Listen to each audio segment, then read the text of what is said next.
మనకి అందరికీ నమస్కారం. సో హైకోర్టులో రెగ్యులర్గా ప్రాక్టీస్ చేస్తున్న మాకు స్టార్టింగ్ దగ్గర నుంచి అసలు ఏం జరుగుతుంది, ఎందుకు ఇంత ఉద్యమాలు చేస్తున్నారు న్యాయవాదులు, కొంతమంది నాకు చెప్పిన విషయం ఏంటంటే హైకోర్టులో మనకి రివిజన్ పవర్ ఉంది, ఎలాగో ల్యాండ్ టైటిలింగ్ యాక్ట్లో మనకి ఇబ్బంది లేదని చెప్పారు.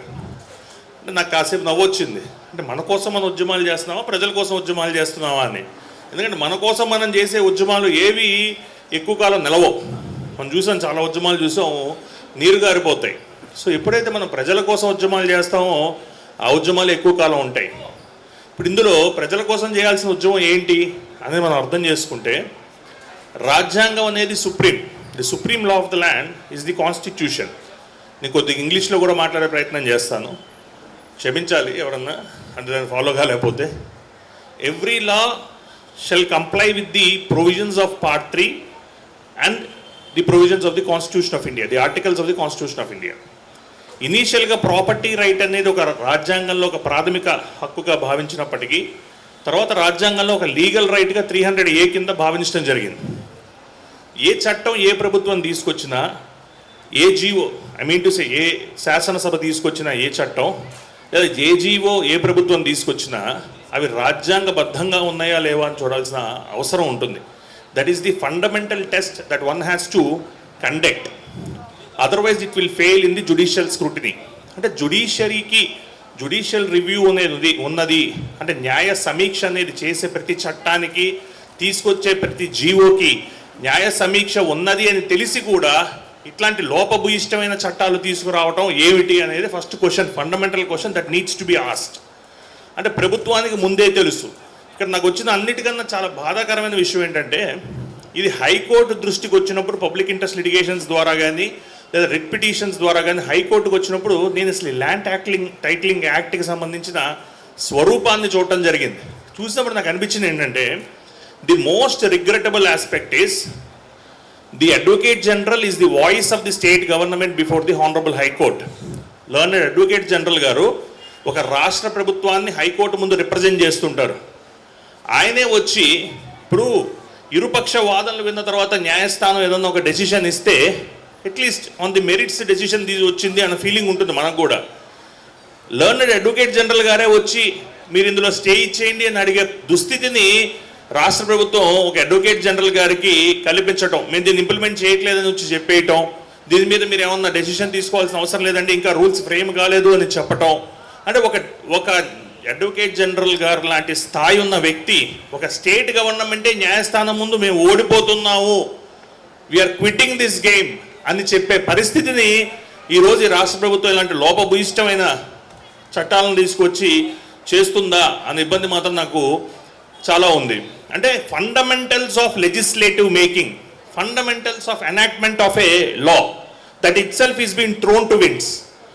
చట్టాలు ఎలా చేయాలన్న ఫండమెంటల్స్ అదే అడ్వకేట్ జనరల్ గారిని మీరు లెజిస్లేచర్ ఎనాక్ట్ చేసే ముందు పిలిపించుకొని ఆయన్ని, సార్ ఇందులో ఏమన్నా లోపాలు ఉన్నాయా, ఇది రేపు ఉదయం న్యాయస్థానం ముందు న్యాయ సమీక్షకి నిలబడుతుందా, నిలబడకపోతే మన రాష్ట్ర ప్రభుత్వం అబాసు పాలవుతుంది కదా, న్యూస్ పేపర్లు అవి first main stream news papers అన్ని హెడ్లైన్స్లో రాస్తాయి కదా, ప్రజలందరూ ఈ విషయానికి తెలుస్తుంది కదా, అప్పటివరకు ఏ ప్రజలకి తెలియదు.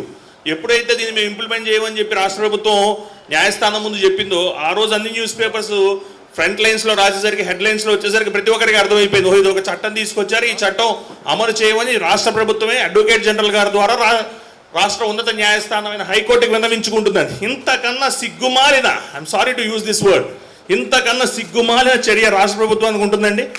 శాసనసభ ఉన్నది దేనికండి? చట్టాలు చేయడానికి. నీకు ఎలాగో చట్టాలు తెలియదు, నువ్వు ఎలా చట్టాలు చేయాలో నీకు తెలియదు.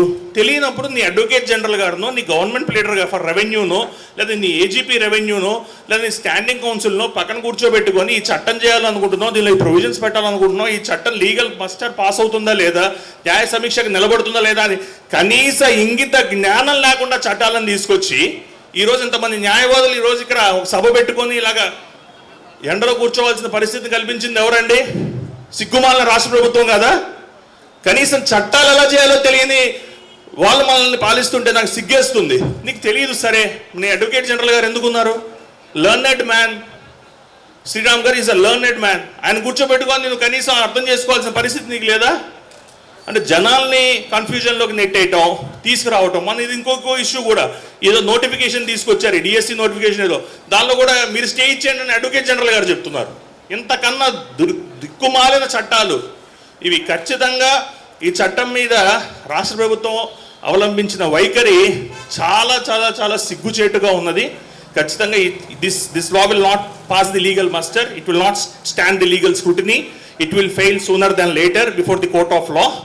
దీనికి ముందు మనందరం ఏదైతే ఈరోజు ఇక్కడ సురేష్ గారికి అలాగే చాలామంది పెద్దలు నాకు అవకాశం కల్పించినందుకు, ఇలా చాలామంది సమూహాన్ని వేరియస్ బార్ అసోసియేషన్స్ రాష్ట్రంలో నలుమూల ఉన్న బార్ అసోసియేషన్స్ దగ్గర నుంచి గుంటూరుకి తీసుకొచ్చి ఈరోజు ఈ సమావేశం కండక్ట్ చేసినందుకు, మనల్ని ఇలా ఎడ్యుకేట్ చేసినందుకు, ఎన్లైటన్ చేసినందుకు, ఇప్పటికన్నా నా బాధ ఏంటంటే మనం ఎంత కష్టపడి మాట్లాడుతున్నాం, ఎంత కష్టపడి దీని మీద మనం ఏదో చెప్పాలని ప్రయత్నం చేస్తున్నాం. ఈ రాష్ట్ర ప్రభుత్వానికి ఇదైనా అర్థమవుతుందా లేదా చెవులో శంఖం ఊదినట్టు ఉంటుందా అనేది నాకు ఇప్పటికి కూడా అర్థం కావట్లా. కనీసం ఇప్పటికైనా సిగ్గు తెచ్చుకొని ఉన్నది 2 నెలలే, చట్టాలు చేసే అవకాశం కూడా లేదు ఎలాగో. సో చట్టాలు చేసేటప్పుడు చేసే చట్టం న్యాయ సమీక్షకు నిలబడుతుందా? You are not a law unto yourself. Be so however whatever the majority that you may secure. Constitution exists, courts exist in this country, the institution of judiciary exists in this country. అది ప్రభుత్వం గుర్తుపెట్టుకోవాలి. దాన్ని గుర్తుపెట్టుకోకుండా ఇలాంటి లోపభూయిష్టమైన చట్టాలు తెస్తే ఇలాగే న్యాయ సమీక్షకు నిలబడో. So ఈ అవకాశం నాకు ఇచ్చినందుకు సురేష్ గారికి కానీ, ఇక్కడ ఉన్న ఎంతమంది న్యాయవాద మిత్రులకు కానీ, అలాగే మా బ్రదర్ నర్రా శ్రీనివాసరావు గారికి కానీ అందరికీ కృతజ్ఞతలు చెప్పుకుంటూ సెలవు తీసుకుంటున్నాను. Thank you sir. చేస్తున్న సభలో సమావేశంలో మేము కూడా పాల్గొంటున్నాం. అనేక విధాలుగా నిరాహార దీక్షలు చేస్తున్నాము, కోర్టులు బాయ్కాట్లు చేస్తున్నాము, కానీ ఇంతవరకు కూడా ఎలాంటి ప్రయోజనం లేదు. పైగా మా కేసులు అన్నీ డిస్మిస్లు అవుతున్నాయి.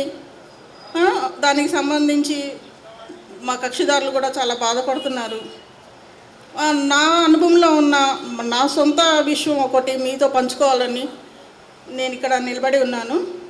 మాకు ఉన్న ల్యాండ్ ఒక 25 సెంట్లు మా ఆడబిడ్డకు ఎంఆర్ఓ రాసేసాడు.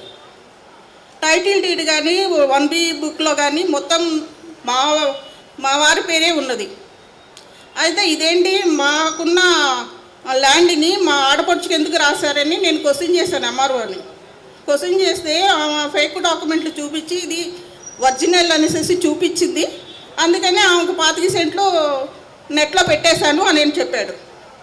అదేంటయ్యా మా ఆస్తిని మీరెలా ఆమెకు రాస్తారని నేను క్వశ్చన్ చేశాను.